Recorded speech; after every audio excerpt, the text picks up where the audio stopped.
Welcome back to West Texas View. Welcome back to the West Texas View. I'm Johnny Lou Avery, and I'm the only guest on the program today because I'm celebrating the 21st anniversary of our show, and I'm paying tribute to this station for devoting a block of 30 minutes every week for public service programming. And we've been reliving some of the highlights of the last 21 years. And one of my favorites was about a Little League baseball team in an area town that had just won the city championship. And that was about 20 years ago, too.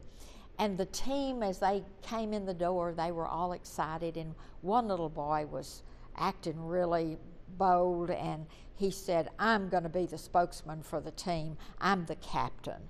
And so he just went right up and sit down in the chair right next to me.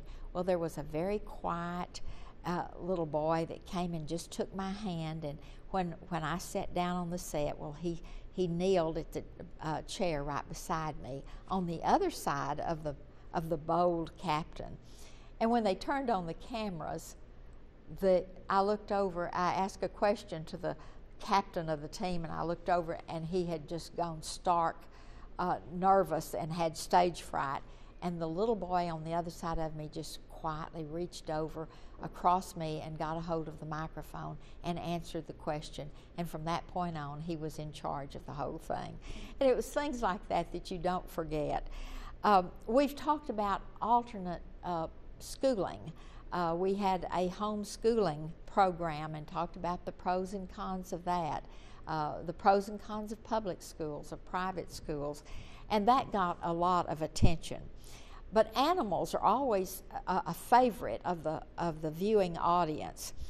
We've had Responsible Animal Ownership Week. We've had the Humane Societies and the Animal Control people on. And I have never had a pet in my life. I am not really comfortable around animals. And I remember the first program I did with animals, they brought a dog in, and without even saying anything, just plopped that dog in my lap. And I was totally discombobulated the rest of the program. It was not long after that we had the drug dog on. And before the drug dog got here, they planted drugs in the studio in a metal can, and then in several pasteboard boxes, and then wrapped stuffed paper, terry cloth towels all around it, and then moved it way over in the corner of the studio.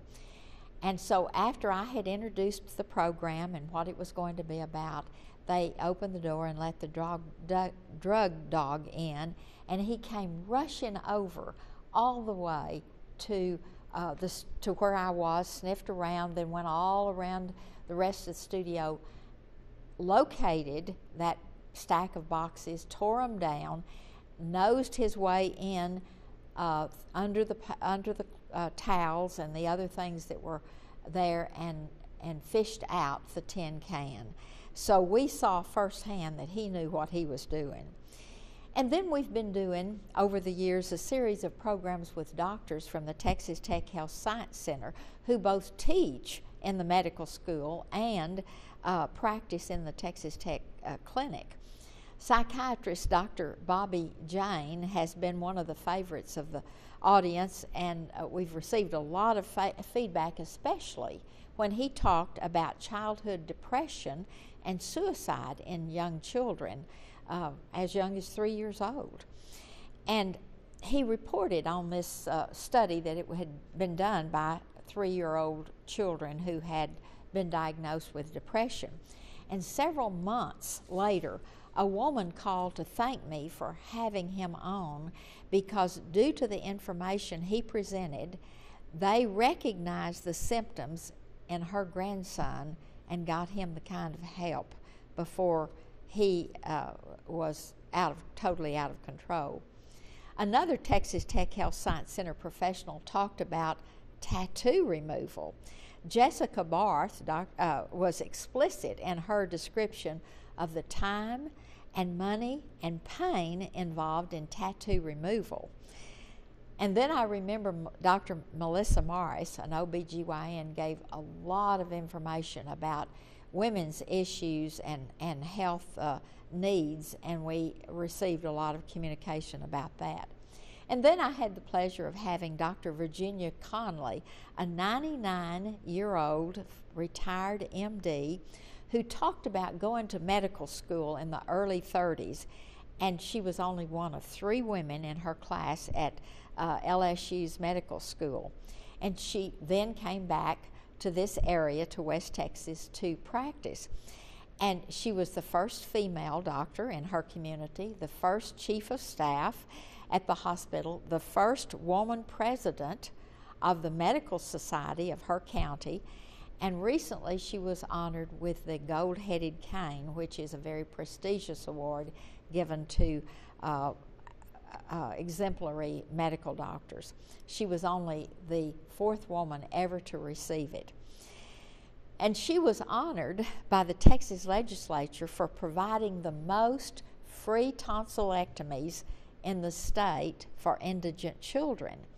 And after she was on the television program, a woman called from a small community to the north and said she was one of those free tonsillectomies that Dr. Conley had performed. We talked about Alzheimer's disease long before most people knew that there was a difference between Alzheimer's and dementia. And the whole Permian Basin has been very supportive of the Alzheimer's research through the community's memory walks and other events that have happened to call our attention to it. But once we had a guest whose brother had been diagnosed very early in the awareness of that disease, and she talked about the fear that he faced because of the animosity by the community with anybody that had HIV, because so little was known about it at the time. But also she talked about how the whole family was affected, and they were almost run out of town. And it was through this experience that she began an organization here in the Permian Basin to assist HIV patients and to give support to their families. And of course, we've come a long way in our knowledge since that early program, but it just shows how important it is to get information out as quickly as we can. That's why I need your help. I want you to help me determine what is the kinds of programs we need have on here. We'll be back in just a minute and continue this conversation. See you in just a minute. Stay tuned. West Texas View will be right back.